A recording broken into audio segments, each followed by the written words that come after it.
You're listening to Movie Sucktastic.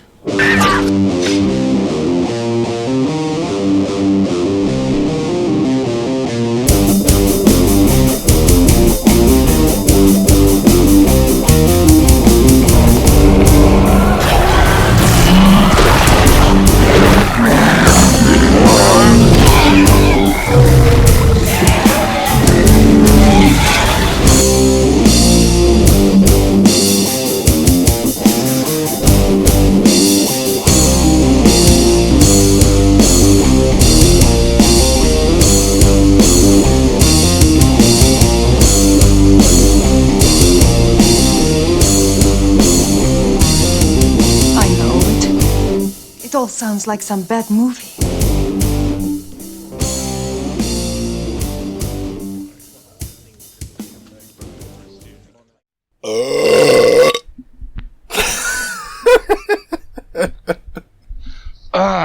That's the most intelligent thing I've heard in the past 8 minutes. Really? But we're back and reviewing. This is one of our customer. Jesus, stab me in the head. One of our listeners. With a hammer of the gods. Hammer of the gods. What year is this? 2013. This was a direct-to-video, correct? Well, technically, yes. It did have a small theatrical release. We talked about this when it was challenged to us, that It made like $460. Oh yeah, it was like they showed it like 2 theaters, like East Coast, West Coast opening weekend, and that was it. And no one went to see it. No, and rightfully so. Rightfully so. I knew we were in trouble the second the film opened, and you got the little kid with the flute, and of course it's he's not really playing; it's just music played over it.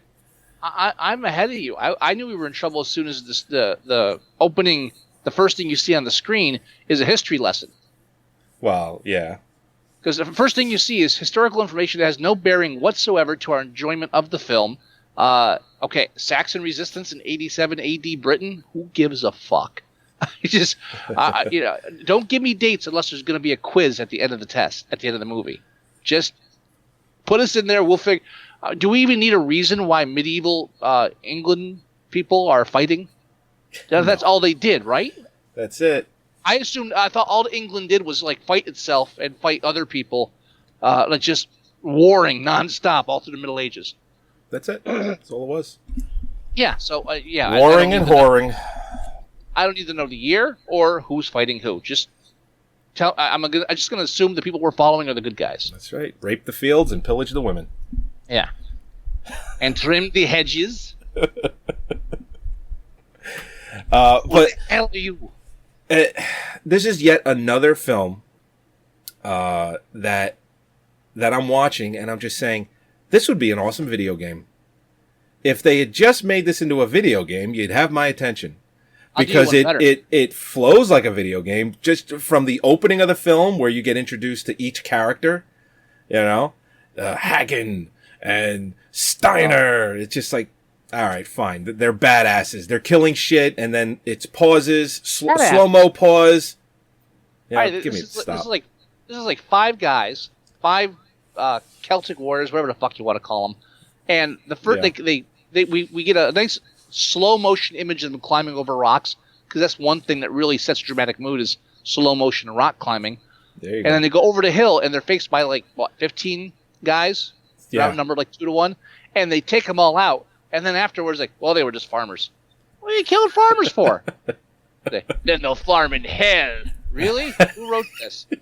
I know who wrote it, and we'll talk about that later. I knew you would. I didn't get that far, but I knew you would go. But then after that, every time they come across anybody in armor, they get their asses kicked. Yeah. And for supposedly highly seasoned, trained warriors, they have no concept of any kind of tactical skills, because the minute they get in the woods and think there's somebody out there, they just split up. The minute there's any kind of a problem, we should just split up. And they just run off in separate directions, and, somebody dies, whatever. But before we even get that far, Steiner gets word from his half brother. What is his name? Valley. from his half brother that his father has been hurt in battle. They've defied the gods. They attacked too quickly, and that's why he's in the position that he's in. Because they still believe in the gods and all that shit. Not a god, but the gods. Well, Valhalla, it's Valhalla and all that, right? Because it is Odin. the Viking. Yeah. Viking shit. Viking shit. And I didn't know dubstep was that prevalent in the Viking era, but apparently it is. Anyway, I didn't know what dubstep was. Well, I mentioned it in the Total Recall review, but I guess you blocked that out. I know you mentioned that, and again, I was like, "What the fuck is dubstep?" I don't. Well, now you know. Yeah, if after watching this film, and you know what's crazy about the trailer? In the trailer, they have this crazy camera work that they did just for the trailer, where it's the character and then the background is kind of swivels side to side, like it's like chaotic. That doesn't happen in the movie. Right. It doesn't happen in the film. If it does, it's very subtle, but in the trailer, it's in every scene in the trailer.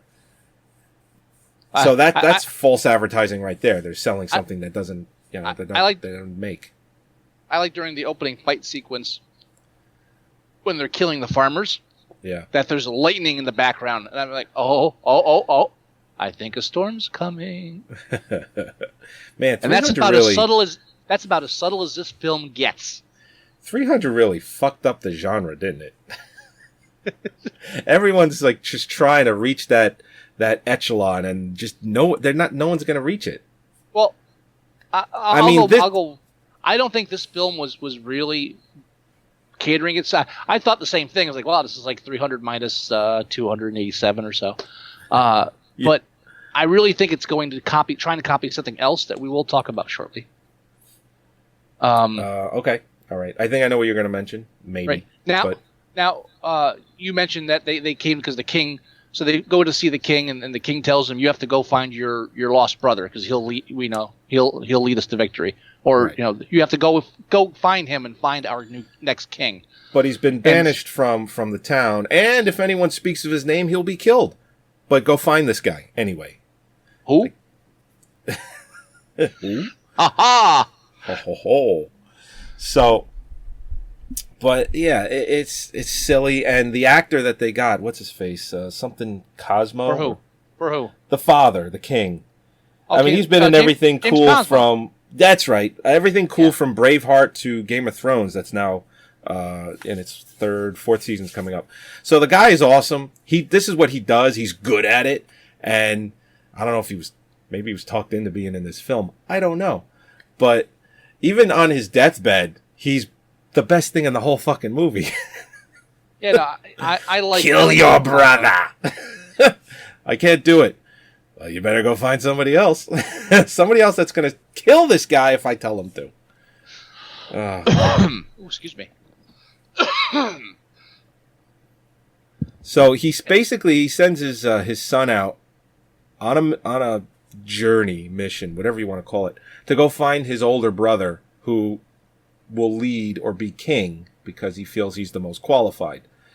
And we'll get into like how the movie goes. Why he was banished. Well, the thing is, the entire film is this quest. The entire film.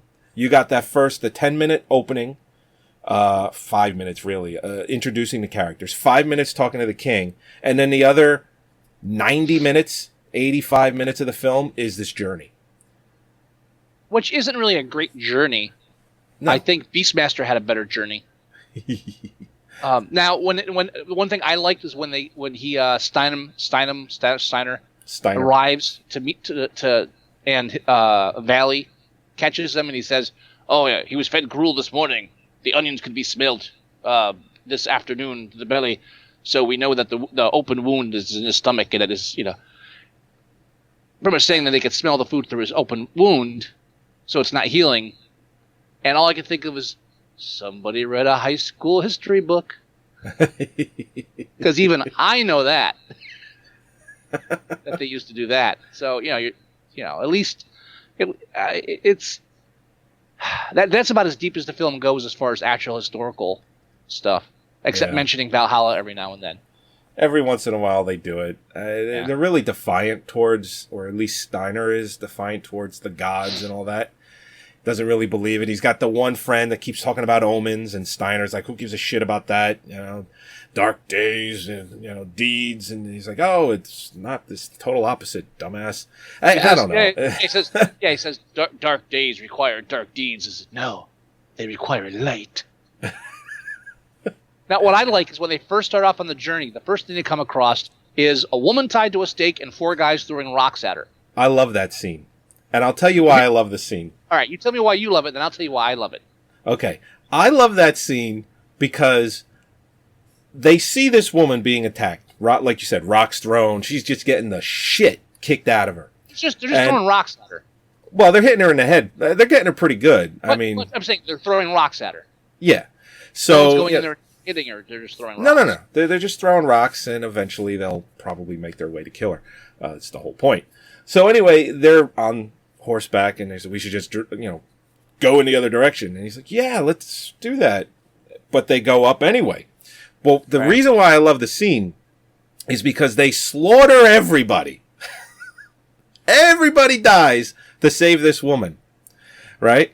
And then they find out that she's as fucking crazy as... She's batshit crazy. And she attacks them once they cut her loose. Right, and she attacks them, and of course the one guy, Grim, he just fucking kills her anyway. So everyone is slaughtered in the scene. Now I will say, I would have wrote it a different way though. If I was writing that scene, I would have wrote it a different way, and I would have kept everything. Yeah. Well, what is this? What's that hand movement? No, I'm saying I get it. How would you rewrite it? You're trying to speed me up. No, you're saying I would have wrote it a different way. I'm like, okay, say it. Oh, okay. I would have kept everything, except at the very end, they ask her, hey, so by the way, why are you tied up? And they're just throwing shit at you. And then she basically says, well, I killed their wives and their children. I turned them to soap. and you would just get the one shot of the one, whoever, it doesn't matter who, and just be like, oh. And then she gets killed anyway. That's how I would have wrote that. Everybody turns to Steiner and he goes, wah, wah. Now, my favorite part of that scene is that she's tied to this giant stake in the ground. Right. And there's only 4 of these guys, so they have made a semicircle around her. And she's between them and the stake.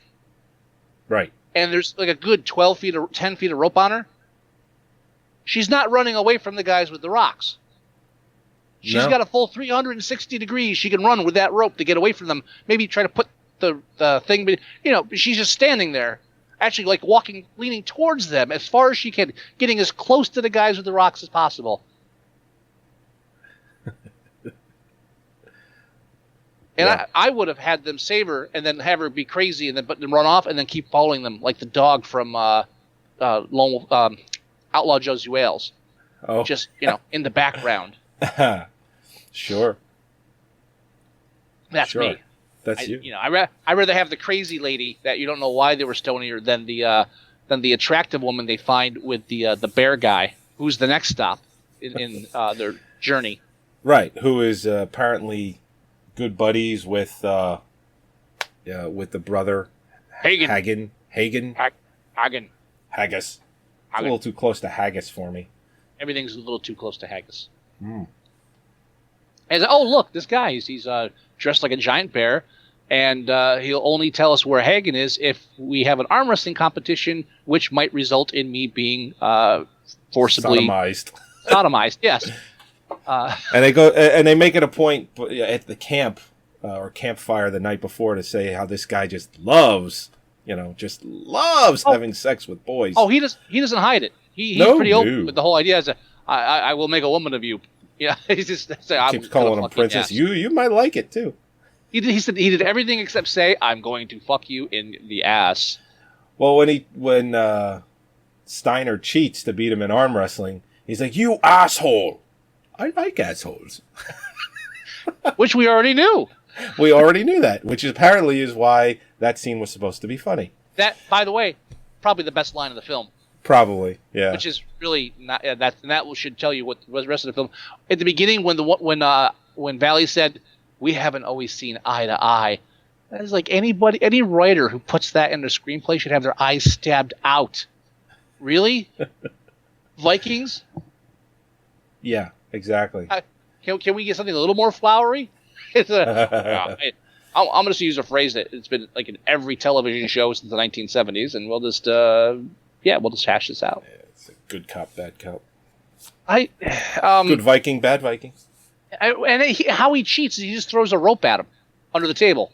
Yeah, it's just enough to distract him. Yeah, unless I missed something, he just threw like a small rope at him under the table. That was it. And he's like, "Oh! you tricked me, you asshole." I don't know how he tricked him. I don't get the trick. Don't get it. Then from that point on, they wander into these woods, right? And then and they sense that something's in the woods, so they immediately split up. Yeah. Or Grimm runs into the forest, and everybody else is like, "Well, he ran off, so we should run off too." Yeah, he's very impatient, and his character, I didn't like his character at all. Mainly because all he did was yell and growl. You're not supposed to. When you meet the group, you're like, okay, he's going to be the first to die. Yes, no, you definitely get that sense, but and I'm not saying they should have made him likable, but he just yells and growls the whole movie. Well, you need a yeller and a growler. You do. But he dies. We're ruining this. Spoiler alert, we're going to ruin this film for you. We're going to save you the trouble. Which he should, because he ran into the forest unprotected. Oh, and you know what? I'm sorry. I apologize. I don't remember the caller, the fan that asked us to review this. I don't think we had a name. This was the diving bell guy. Oh, that's right. You're right. He left the message. No name. No nothing. Right. All right. Sorry. It's your fault. No. Not you. Him. Yeah. Screw him. Just pointing that out. See if I can alienate another listener. So, and then these guys that are in the forest, they eventually capture them. Yeah. And you find out that they're not Saxons sent over by his treacherous brother Valley, or they were Christians. Well, but they were, because he found a coin. Yeah. Oh yeah. Yeah. Yeah. I don't. But they're also Christians. Christians, right? And they're evil Christians trying to convert everybody by capturing them and killing them, or something of that nature. Yeah. Obviously, there was some sort of a message. I trying guess to be given. It just you definitely get that sense during that part of the film. It's like Christians are evil. Which normally I wouldn't argue too much against your will. Yeah, normally I wouldn't be too much against that argument, but he had a very weak argument. For a Viking, which is like, oh, you control people with your religion. He says, what do you think your religion does, idiot? Yeah, your religion is okay. Yeah, your Viking religion is much more pure because it just tells you that you have to fight until you die for your king or whoever. That's much less manipulative. I totally agree. That's right. Well, and did the Vikings know how to read? Or Vikings aren't they supposed to? I don't know, but because they find the girl, and he's like, "Oh, where did you learn to read?" It's like, I was in a monastery, and then you meet the Christians. And he's like, oh, you control the knowledge and everything too. So, but I don't know. And they sure they say fuck a lot. Was that even a word at that time? I mean, I'm sure I'm being a stickler about it, but no. There's the swear words that they have. It's just I don't think they were using them. Now, fuck actually goes back. Etymology goes back to that time period and maybe beforehand, and I think it's a derivation of like "fok" or "fok." I remember reading it somewhere once, so it does go back that far, at least the origins. It wasn't exactly the way we say it. Cocksucker, on the other hand, I do question. When Grimm says cocksucker, I was like, okay, I was going to give you a fuck, but cocksucker? Now, didn't fuck come I was derive... waiting for one of them to call somebody a douchebag. Douchebag? You fucking douchebag. And again, it's just what I've heard. Fornication under the consent of the king. Isn't that how fuck came about? No, that sounds stupid. Words don't. Words. It's not an anagram. No. That's what I heard. I'm not, like I said, yeah, I no, didn't do any homework on it whatsoever. Oh, no. Well, whoever you heard that from, they're wrong. That's just sound. If that's right, then I'm stupid because that sounds stupid to me. I read that on the internet. Yeah, that was wrong. Definitely not. I don't believe anything on the internet anymore. I really don't. People post shit on Facebook all the time. Oh, it's not. All right, let's not trail off. I just need to get that out real quick. Everything that's posted on Facebook, everything, to the point of where I don't believe. I look it up and I'm like, okay, I'm right again. I'm right again. So next on the trip, after they burn the church, and Steiner. Oh, here's the scene with the girl. That is a long line of rope. Hey, there's 4 guys stoning a woman to death. Let's get involved. And of course, at the church, after they break free and burn down the church with the Christians in it, Steiner also kills his best friend because he was to kill the young kid who was going to go with the Christians because they threatened to kill him. There's a lot of stuff about betrayal throughout the film, and none of it really is any kind of cohesive. If they were real Vikings, wouldn't they have raped the shit out of her after they saved her? I think so. Where's assume. Chris when you need him? Chris would know this. Well, yeah. Well, Chris. Well, I don't know if I trust Chris on historical accuracy, but you could stop it. I don't know if I trust Chris. Everything after that is just. I should have stopped there. Yeah. Irrelevant. The motherfucker put my ketchup in the fridge. You bastard. That's right. Now everybody knows that. Now, eventually, they do find his brother. Yeah, right. And his brother is stark raving insane and is leading a cult of insane people in a cave. And it turns out the reason that he was banished from the kingdom, what have you, was because he was sleeping with Mom. Yeah. And Mom's with them. Yes, and then she there's is. And then there's a whole thing where brother fights brother, and there's a whole long, drawn-out thing that pretty much says, yeah, I'm crazy, and you have to fight me. And Steiner wins, and he goes back, and now he's leading his people. And he's now dark. He's now found the darkness, and he is the hammer of the gods, because he's been tempered in the forge of incestual fighting. I don't know what he was tempered in. Just running around stupidly for a whole film. Yeah, that's it. Yeah. And the father, you get the sense that he just secretly sent him out. Like, he never wanted his older brother to lead. He just wanted him to find himself, and he knew that this journey would, because he knew his brother was stark raving mad. That's about it. After the big fight scene, I mean, literally, it takes 85 minutes to get to that point. It's a 95-minute movie. He just leads hundreds on the battlefield, screams at the camera, or at his soldiers, screams in the direction of the other soldiers, freeze frame, credits roll. That's it. That's the whole movie. Now, the end of the film, where he goes into the cave and finds the crazy brother, and he's ranting about what he sees in darkness. Right. There's a strong resemblance, at least in theme and in the vague specifics, which makes no sense, of to Apocalypse Now, the ending. Yeah. I didn't think of that, but now that you mention it, yeah, it's... But when I'm watching this, all I'm thinking is, somebody said to themselves, hey, I bet you I can do Valhalla Rising and make it more interesting. Right? Yeah, no, you're right, and it really feels like an Americanization, so to speak, of Valhalla Rising, down to the Christian element, the wandering. It really has that kind of feel to it. Vikings. I mean, just the fact that it's Vikings alone. Now, a lot of people out there don't even know what the hell we're talking about as far as Valhalla Rising. Well, yeah, the director that did that. What the hell's his name? He's the guy that did. Yeah, he's the guy that did Drive, and he also did Only God Forgives. Right. That's the same director. Valhalla Rising was his first effort that way. And it's Nicholas Winding Refn.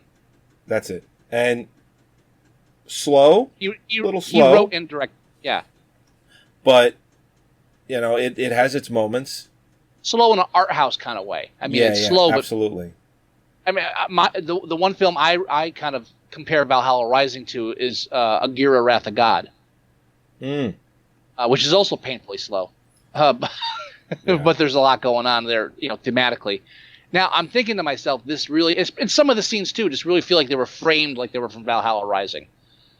So I do my research on Hammer of the Gods, which means I went to IMDb, and the director of Hammer of the Gods did nothing, really.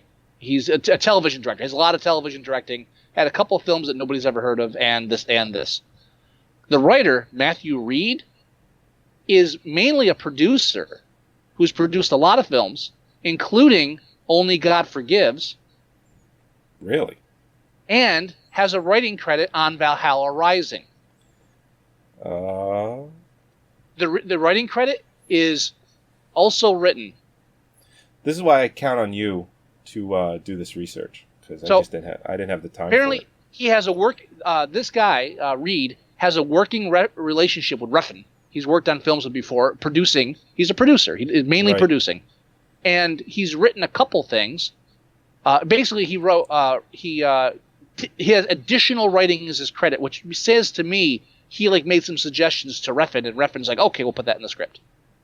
All right, it's not. It's not a co-authorship. It's like an afterwards. Like, oh, and he added some stuff too. Right, and they're probably buddies, and he's just, all right, I'll get your writing credit, help you, plump up that resume. We'll get you going in the right direction. Right, and then Reed went on to do the screen adaptation for the remake of the American remake of, Americanization remake of Pusher, which is, I forget what country Pusher, the original one, came from. I think it's Russia or one of those other Slavic or something like that. Okay. But basically, I have both Pushers, and I haven't watched either of them, so I can't even tell you, what happened there. And then he does Hammer of the Gods, which is pretty much Valhalla Rising light. So it makes perfect sense. It does. And I'm wondering if Reed, if he still has a good relationship with Refn, Winding. Apparently Refn. so. Yeah, I mean, if he showed him the film and he was like, yeah, what do you think? Yeah, and he has to politely go, yeah, it's good. Yeah, no, hey, I like Assholes. That was a good one. I like that. That was brave of you to put. That was brave of you to put. Modern music in there. That's no one's done that. Yeah, dubstep. It's your jam, right? My overall my overall response to Hammer of the Gods is this would have been a kick-ass film if it had been made and released in 1986. Oh yeah, if it was in 86, wow. I'd have a poster on my wall. Yeah, as bad because it would have been rougher, because it wouldn't have been as it's a low budget film, but it's like a low budget polished film. There's not enough ness to it where you can say, yeah, someone did this on a shoestring budget. It's almost like a cross between Eric the Viking and I'd want to say Beastmaster, Lady Hawk. Lady Hawk. It's a Viking version of Lady Hawk, kinda, in a way, sorta. At least with the modern music and trying to, see, now the names come up, Grim, Bah, but they're still Vikings. Yeah. But as far as the film goes, not much here. I didn't have really much. I kind of gave up on notes after a while, but I stopped taking notes at "You're an asshole, Steiner. I like assholes," says the man who almost raped me. Yes, you like that? Yeah, but that's all I really have to say. It's pretty much a ripoff of Valhalla Rising, and it's a 300 wannabe. It's just I saw some comments from some people that left reviews saying that it's a ripoff of the TV show Vikings. I saw that too. Which again, I've never seen the TV show Vikings, but all I'm thinking is, okay, it's got Vikings in it. Yeah, I know. I don't know if that's enough to say it's a ripoff. I don't know. And honestly, what else do Vikings do except wander from one place to the other and kill each other? So I don't know. what else can you do with it? I mean, I think the most creative Viking film I've ever seen would probably be, besides Eric the Viking, would be 13th Warrior. 13th Warrior. That came up too in some of the reviews. People were just saying other things to watch other than this movie. 13th Warrior came up. Eric the Viking came up. How does it not?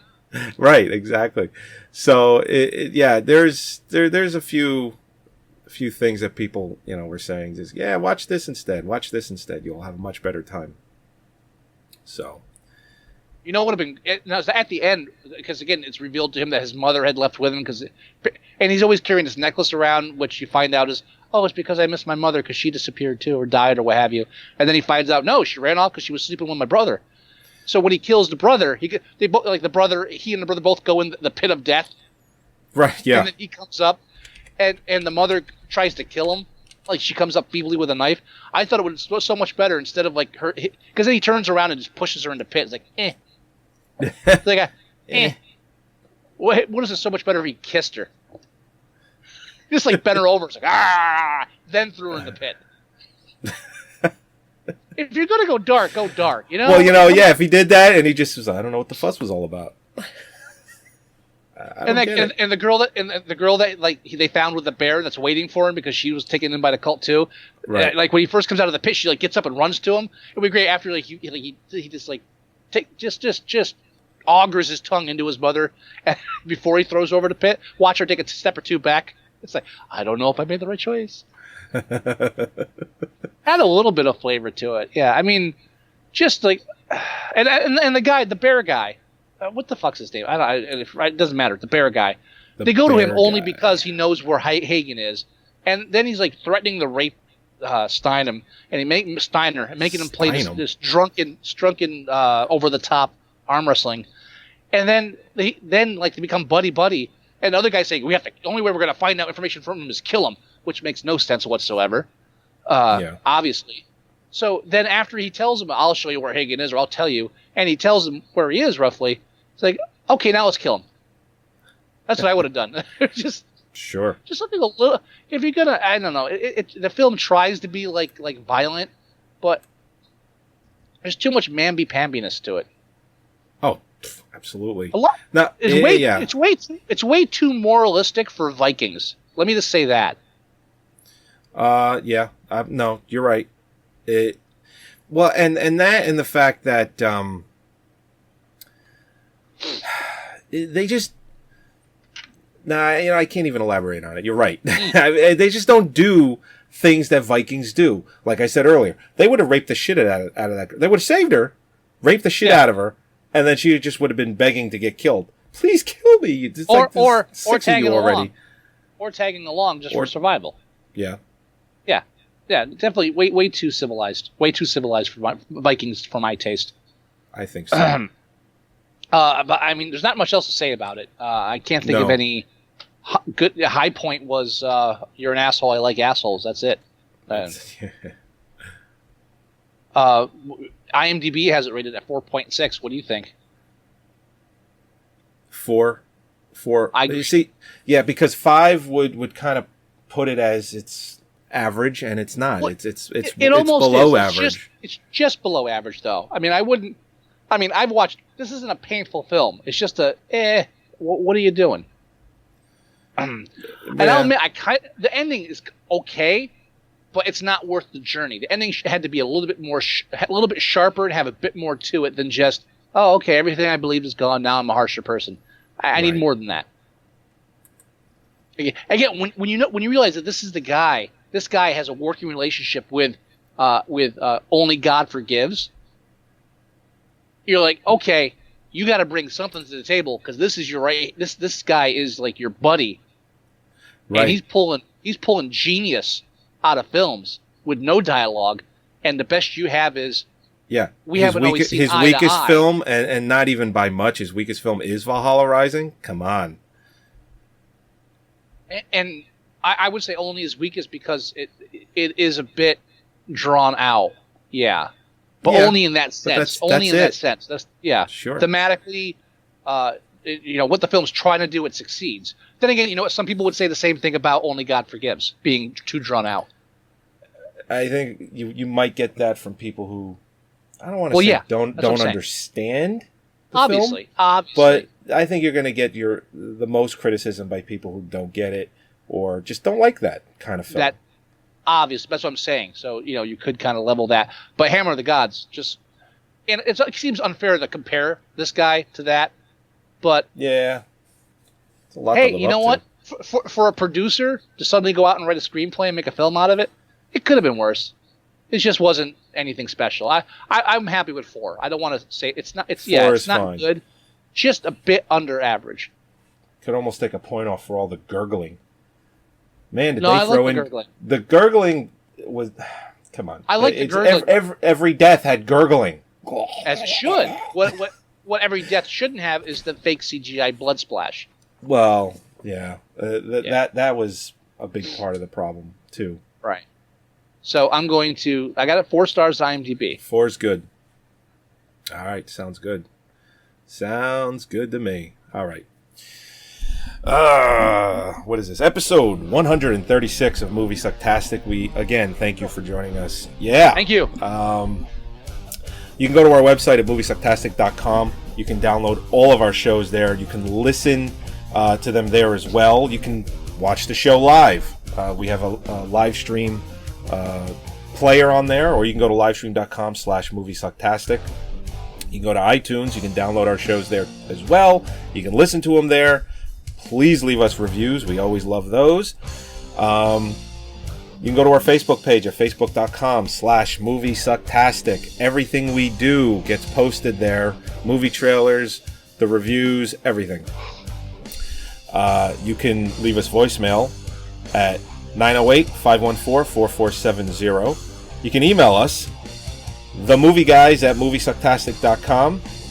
Go to our Tumblr page at moviesucktastic.tumblr.com, and you can do a search for us, your favorite search engine, Movie Sucktastic. Everything will come up. Everything that you want will be in your search. And that should do it. Got any parting words? I like assholes. Yeah, it's getting a little predictable. just a little. But you know what? I still liked it. All right, everybody. We'll talk to you next week. Bye-bye. Bye.